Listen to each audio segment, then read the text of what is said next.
นี่ก็คือบรรยากาศหลังถ้ำผาพึ่งบ้านม่วงคำตำบลนาตาลเลยตอนเช้ามื้อนี้นายมาบริเวณหลังถ้ำเลย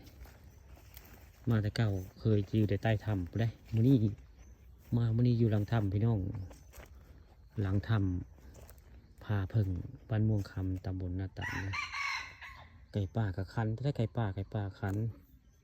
บริเวณป่าเลยนี่คือภาพบรรยากาศ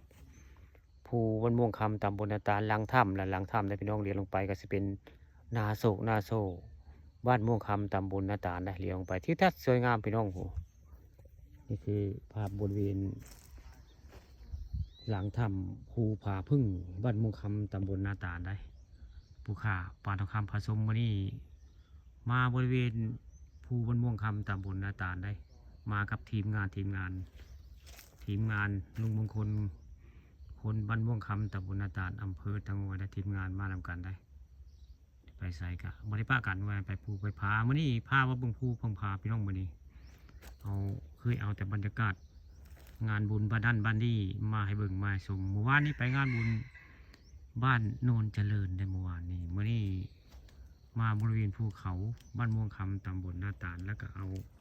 เสียงไก่ป่าคันพี่น้องนี่ไก่ป่าคันได้ไก่ป่าอีหลีเด้ผมไม่ได้เอาไก่ป่าไก่บ้านผมไม่ได้ไก่ป่าได้ขันนะไก่ป่ากับขันเสียงคักแต่ได้นี่เสียงห้องอีกปุ๊ไก่ป่าขันละเห็นกระตูมันจะหวังนึ่งนะพันย่างอยู่ได้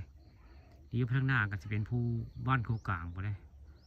ข้ามผู้บ้านคูกลางมีทางได้ทางสินี้สิไปบ้านคูกลางได้จะมีน้ำพุงนะครับ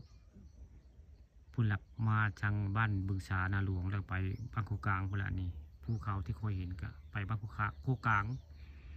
ไปภูเขาพุ่นละพี่น้องนี่คือภูเขาเสาเขตทางโคกลางบ้านม่วงคำตำบลตาลอำเภอเตางอยแบบนี้ภูเขาเอาภาพบรรยากาศภูผาพึ่งบ้านม่วงคำตำบลตาลมาให้เบิ่งให้ชม